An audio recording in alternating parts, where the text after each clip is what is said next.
Boa noite. A polícia ainda procura pelos suspeitos que invadiram durante a madrugada uma agência bancária localizada no centro da capital. A agência localizada na rua Miranda Leão, no centro, amanheceu de portas fechadas. Cartazes informavam a suspensão do atendimento. O banco foi invadido durante a madrugada, de acordo com a Polícia Civil, por 2 suspeitos usando máscaras e portando um cilindro para arrombar os caixas eletrônicos. Ainda segundo a polícia, a ação foi rápida, mas o valor furtado não foi informado. A agência é monitorada por câmeras de segurança. O caso já é investigado pela Delegacia Especializada em Roubos, Furtos e Defraudações. E nesta quinta-feira, uma unidade básica localizada na zona oeste da capital também foi alvo de assaltantes. Todos os funcionários foram rendidos e tiveram seus pertences pessoais roubados. A unidade básica da Estratégia Saúde da Família fica localizada no loteamento Parque Riachuelo, no bairro Tarumã, na zona oeste da capital. A unidade amanheceu fechada esta manhã. A Secretaria Municipal de Saúde confirmou que os servidores foram vítimas de assalto à mão armada na tarde desta quinta-feira. Esse comerciante da área reclamou da insegurança no local e disse que os moradores ficaram assustados com a ação dos bandidos.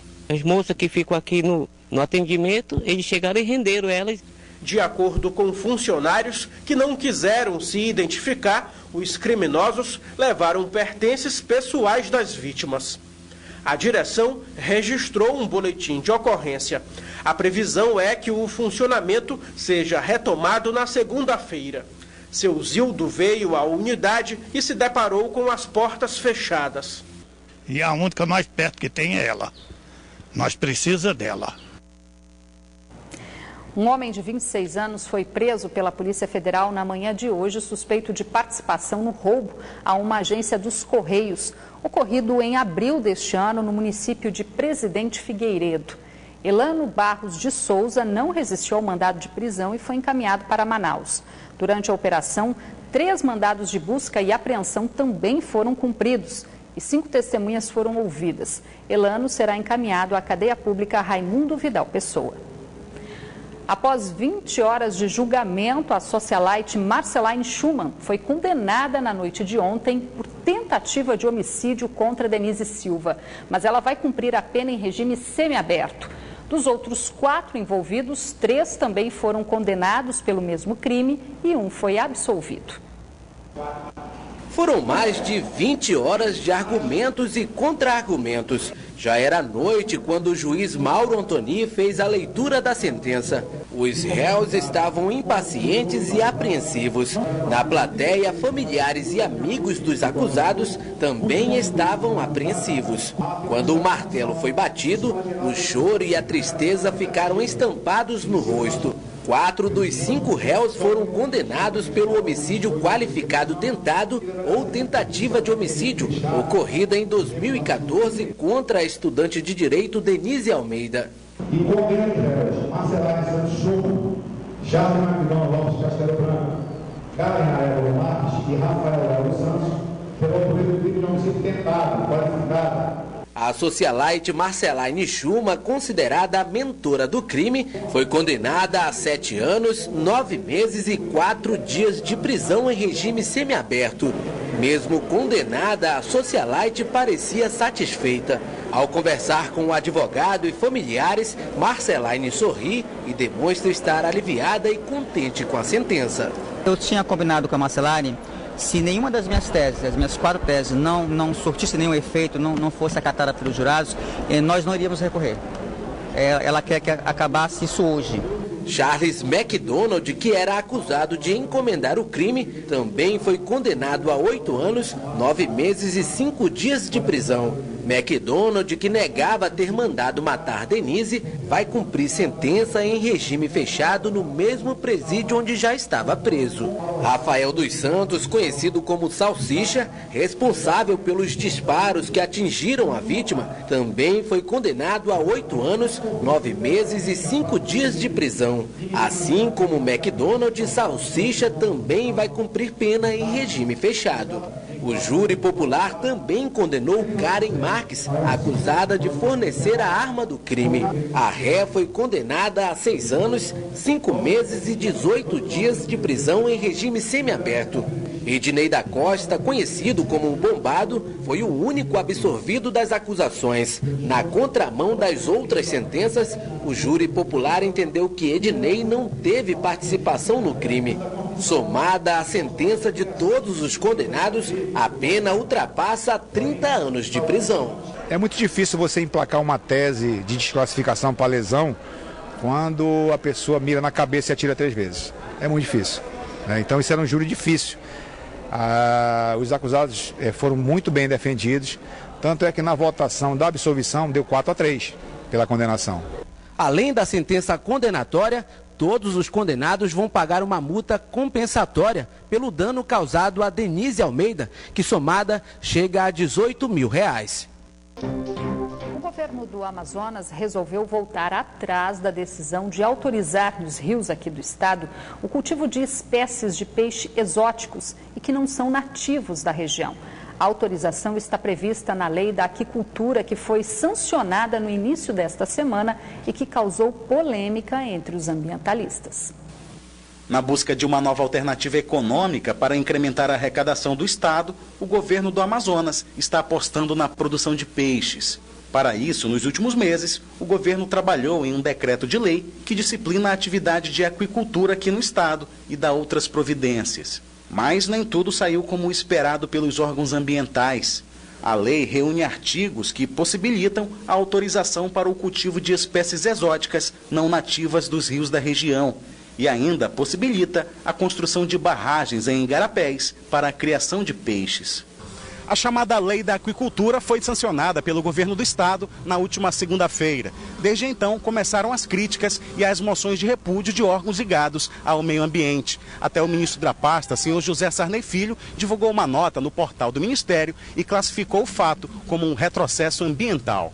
Diante da repercussão negativa, o governo do estado resolveu voltar atrás da decisão, como afirma o corregedor-geral do Ministério Público do estado, que esteve esta manhã com o governador. Ele disse que não houve nenhum tipo de resistência por parte do governo para realizar uma revisão na lei. Eu acho que o governador se mostrou bastante aberto a receber esse tipo de feedback em relação a uma lei que foi aprovada e certamente a Assembleia deverá revê-la, porque deve ter passado sem uma atenção adequada, ou seja, não consegui perceber má fé de qualquer das pessoas que participavam do processo. O fato é que passou um dispositivo, esse dispositivo se mostrou absolutamente danoso à sociedade, em determinados momentos, por exemplo, quando permite a introdução, inclusive, de organismos geneticamente modificados. O processo de licenciamento para atividade comercial é extremamente complexo, que o Estado jamais poderia interferir ou ter competência, inclusive, para avaliar se deve ou não introduzir espécies exóticas. Essa é uma atividade tipicamente da União, em qual o Estado deve se manter distante. O titular da Secretaria de Produção Rural e Abastecimento confirma que a mudança já foi providenciada e que abrange todos os tópicos que foram criticados. Nós já encaminhamos isso para a Casa Civil, a Secretaria de Meio Ambiente, depois de reunir conosco a Secretaria Executiva de Pesca, já encaminhou para a Casa Civil e acreditamos que em breve o governo está encaminhando para a Assembleia para vetar e alterar esses artigos ao qual eu me referi. Mas para este especialista, toda a lei precisa ser revista, já que ela não foi amplamente discutida. Não teve um processo de discussão amplo, com especialistas da área ambiental, embora tratem de aspectos polêmicos como voltar às barragens de igarapés, criação de peixes em cativeiro dentro de áreas de proteção permanente, APPs, e a própria introdução de espécies não nativas para a aquicultura. Então, são aspectos que não são apenas técnicos a parte de aquicultura, envolvem aspectos preocupantes também na área ambiental. Então, esse processo não ocorreu um processo de discussão muito aberto, e até chegar à sua sanção. Então, isso que preocupa bastante. Mais um caso em que a busca pelo desenvolvimento econômico esbarra em questões ambientais. O Ministério, o governo, tem que olhar o Amazonas diferente. Por quê? Porque nos estados vizinhos, do Acre, de Rondônia, do Mato Grosso, do Pará, já se utiliza espécies exóticas. E na mesma bacia, porque a bacia é a mesma. certo? A bacia amazônica, no que diz respeito à questão das águas. A piscicultura amazônica tem desenvolvido bastante a criação de peixes nativos, como o tambaqui, a matrinchã e o pirarucu. Já tem pacotes tecnológicos para isso já está acontecendo. E se já está acontecendo uma atividade de piscicultura, né, focada em peixes nativos, né, por que a necessidade de abrir para outras espécies não nativas, né? Para que os artigos da lei que foram criticados sejam revogados, ainda é necessário que a revisão da lei seja aprovada na Assembleia Legislativa do Estado. Fim de semana chegando e agora a gente confere a previsão do tempo para este sábado aqui na capital e também em alguns municípios do interior. Em Manaus, a previsão é de tempo encoberto com chuva fraca. As temperaturas variam entre 26 e 30 graus. Em Benjamin Constant, o tempo fica bastante encoberto e também a possibilidade de chuva. Mínima de 24 e a máxima chega aos 31 graus. Em Lábrea, o tempo fica encoberto, também com possibilidade de chuva fraca. As temperaturas variam entre 24 e 30 graus. Mesma previsão para Parintins, onde as temperaturas variam entre 26 e 30 graus. O Centro de Instrução de Guerra na Selva encerrou na manhã desta sexta-feira as atividades da Semana do Guerreiro de Selva. Na oportunidade, o SIGS homenageou representantes de instituições que contribuem para o crescimento e desenvolvimento do Amazonas por meio de projetos realizados em parceria com o Exército Brasileiro. Uma programação especial foi realizada na Semana do Guerreiro da Selva. Na ocasião, o comandante do Centro de Instrução de Guerra na Selva, Coronel Alcimar Marques, falou da importância do SIGS para a atuação na Amazônia. Nós somos responsáveis aqui por passar os conhecimentos para os militares que estarão na fronteira, para que possam marcar a presença do Estado brasileiro na fronteira. Então, esses militares são capacitados aqui no centro a poder fazer a defesa e a proteção da Amazônia na entrada de qualquer tipo de ilícito na nossa fronteira. Durante a formatura que encerrou as comemorações do evento, civis e militares foram homenageados com o diploma Amigos do SIGS, entregue a algumas personalidades e instituições parceiras que contribuem para o desenvolvimento do Estado por meio de projetos em parceria com o Exército Brasileiro. Entre elas, a Fundação Oswaldo Cruz da Amazônia e o Instituto Nacional de Pesquisas da Amazônia, representados pelos seus diretores e pesquisadores. A Band Amazonas, representada pelo seu diretor-geral, Ricardo Massara, também recebeu a homenagem em reconhecimento ao projeto Band e a Escola, que promove todos os meses a educação ambiental, levando estudantes da rede pública para visitação no zoológico, que abriga diversas espécies da fauna e da flora amazônica. Então, os civis estão trabalhando conosco na área de pesquisa, na área de apoio à educação ambiental que nós realizamos no zoológico. Os militares nos apoiam nos nossos cursos, nos apoiam também nas outras atividades que nós desenvolvemos, estágios. Então, essas pessoas, nesse dia, recebem o diploma de amigo do SIGS em reconhecimento ao trabalho que realizaram em prol do SIGS.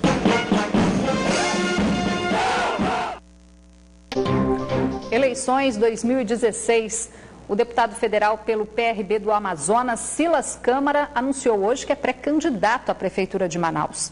Com ele, chega a 14 o número de políticos interessados em se tornar prefeito da cidade. Silas Câmara é o presidente estadual do Partido Republicano Brasileiro. Dono de 5 mandatos como deputado federal, Silas anunciou hoje que em 2016 pretende disputar a eleição para a Prefeitura de Manaus. Eu tenho um objetivo de apresentar para Manaus o que os últimos prefeitos fizeram de bom para a cidade. Não são muitas coisas, mas tem algumas coisas, e que eu pretendo instalar a partir da eleição de prefeito deste ano, uma administração que tenha um envolvimento comunitário e de diálogo muito forte. Silas Câmara é ligado à Igreja Evangélica Assembleia de Deus e já conta com o apoio do Partido Social Cristão, mas assegura que está conversando com outros partidos em busca de novas alianças. O nome do possível candidato a vice-prefeito na chapa dele ainda está em aberto. conversando com muitas pessoas e com muitos partidos. Não posso, obviamente, enumerar, porque, como vocês todos sabem, são 14 pré-candidatos. E cada vez que um candidato fala como está as suas conversas com quem está, é natural que as outras pessoas que também têm interesse nessas alianças se movimentem. Mas eu posso assegurar a vocês que chegaremos, com a graça de Deus, com a vontade do povo, a nossa convenção, que será no final do mês de junho, começo do mês de agosto, fortalecidos e com certeza com alianças que nos viabilizarão a possibilidade de concorrer a uma eleição sem prejuízo de tempo de televisão ou sem prejuízo de número de partidos conosco. O deputado federal, que votou a favor do impeachment da presidente Dilma Rousseff, aproveitou para esclarecer que o partido que ele faz parte não pleiteou nenhum cargo federal junto ao governo de Michel Temer, nem mesmo a superintendência da Zona Franca de Manaus. Eu asseguro que, se houver mudança na superintendência da SUFRAMA, não será porque o partido PRB é dono. Eu não conheço essa decisão de governo de ser essa função do PRB e o PRB não trabalha para indicar ninguém nesse momento. E o Partido dos Trabalhadores deve anunciar neste sábado, quando encerra o encontro municipal do partido, iniciado na tarde de hoje na capital, os nomes dos candidatos que irão disputar as eleições municipais deste ano em todo o estado. De acordo com o vice-presidente nacional do partido, que está em Manaus, a meta é lançar pré-candidatos para as prefeituras de todas as capitais do país. Na abertura do encontro municipal do Partido dos Trabalhadores na capital amazonense, o deputado estadual José Ricardo lançou seu nome para ser o cabeça de chapa na corrida pela Prefeitura de Manaus. O documento foi entregue ao Diretório Municipal do PT, que vai indicar neste sábado o pré-candidato do partido. E a minha inscrição aqui representa o anseio de vários grupos dentro do partido. E nós vamos estar dialogando no sentido do PT confirmar e, se possível, nós termos o apoio de 100% das forças internas para a indicação do meu nome. José Ricardo é apenas cogitado como candidato do PT.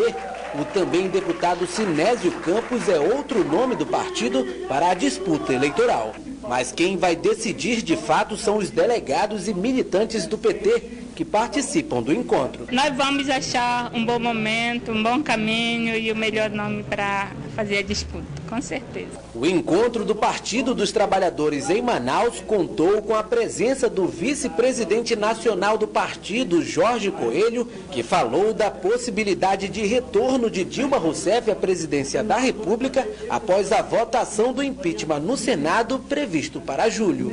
A companheira Dilma está bastante mobilizada e bastante esperançosa de retornar à presidência da República e nós também estamos mobilizados para fazer esse trabalho. A previsão dela vir para o Amazonas?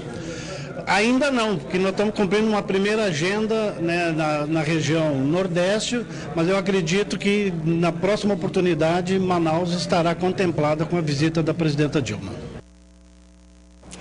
No próximo domingo será comemorado o Dia Mundial do Meio Ambiente.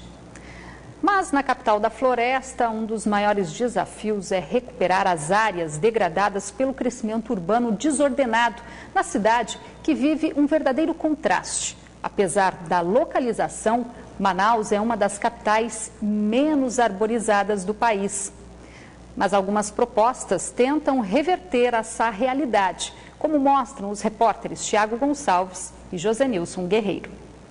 É difícil entender como a capital, em plena floresta amazônica, deixa tanto a desejar na sua arborização. Alessandro mora no bairro Nova Cidade, na zona norte de Manaus. Para ele, aqui é mais quente do que em qualquer outra parte da cidade. Segundo o morador, é um conjunto popular que o projeto não levou em consideração a necessidade de manter a vegetação nativa no processo de urbanização. Se você for andar aqui pela Nova Cidade, você vê que é um bairro que é bem pouco arborizado. A gente já vive uma temperatura alta da cidade e com a falta de arborização piora cada vez mais. As poucas árvores existentes no entorno das casas foram plantadas pelos próprios moradores. Desde a criação da Zona Franca de Manaus e a instalação do Distrito Industrial, a paisagem da cidade vem sendo alterada devido ao crescimento urbano. Este processo afeta o papel de extrema importância das áreas verdes nos centros urbanos para a qualidade de vida. Muito ainda precisa ser investido nos logradouros públicos. A Secretaria Municipal do Meio Ambiente tem a meta de plantar cerca de 10 mil mudas nesses locais até o fim do ano. O Plano Diretor de Arborização Urbana prevê o plantio de 70% de espécies nativas e 30% de espécies exóticas. Este espaço no loteamento Águas Claras, na Zona Norte, foi revitalizado e ganhou o plantio de mudas. Tem sido feito todo um esforço com relação a mudar ao quadro que nós temos com relação à questão da arborização da cidade. Nós pretendemos, ao final desse trabalho, atuar em 58 logradouros públicos de 35 bairros da cidade. A pesquisadora do Instituto Nacional de Pesquisas da Amazônia, especialista em ecologia, defende propostas como a criação de corredores ecológicos, áreas que ligam os fragmentos florestais ou unidades de conservação separados por ação humana, como, por exemplo, as ocupações e obras viárias. Porque a gente entende que Manaus ainda tem espaços verdes importantes que devem ser preservados. Nós vamos conseguir assegurar a manutenção dessas áreas e recuperar aquilo que já foi perdido. Um corredor ecológico ou corredor de biodiversidade permite o livre deslocamento de animais, a dispersão de sementes e o aumento da cobertura vegetal. Na capital, o projeto é defendido principalmente para a conservação do sauim de coleira, espécie de primata que só existe em Manaus e arredores e que está ameaçada de extinção. Além das questões todas de pesquisa, de educação ambiental, de tentar manter a conectividade entre as áreas verdes que ainda existem em Manaus, né? A analista ambiental Natália Lima faz um alerta sobre as áreas de preservação permanente na capital. Essa, no Parque das Garças, na Zona Norte, aos poucos está sendo invadida. A área verde já recebeu limpeza e demarcações. As ações, elas devem ser congregadas, né? Tanto a sociedade como o poder público, ele tem que participar da implementação das ações que vão garantir a conservação dessas áreas. Então, desde uma mobilização em nível de escola, né, no entorno da escola, com plantio de mudas, com recuperação de APP, no entorno do seu bairro, na sua região, como ações macro, envolvendo o planejamento urbano, através das obras públicas, né? Isso tudo tem que estar previsto dentro do planejamento para garantir a conservação dessas áreas. Manaus tem bons exemplos de harmonia com a natureza que podem ser seguidos. No Parque Residencial Acariquara, na Zona Leste, existe até um lago que divide as duas etapas do conjunto. Aqui, vários buritizeiros são preservados.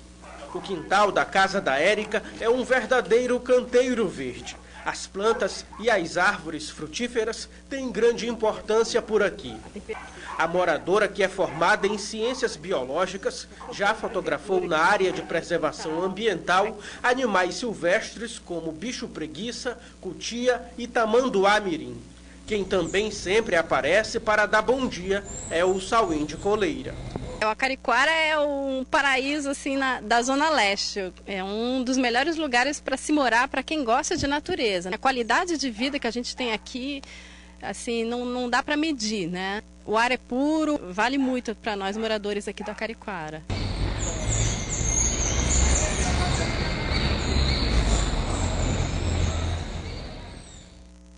Que lindo mesmo. O Band Cidade fica por aqui, mas a gente continua na internet. Você pode acompanhar outras notícias e também rever nossas reportagens nas redes sociais, Facebook e Twitter da Band Amazonas. Acompanhe agora as notícias do Jornal da Band. Boa noite para você, um ótimo fim de semana. Até segunda.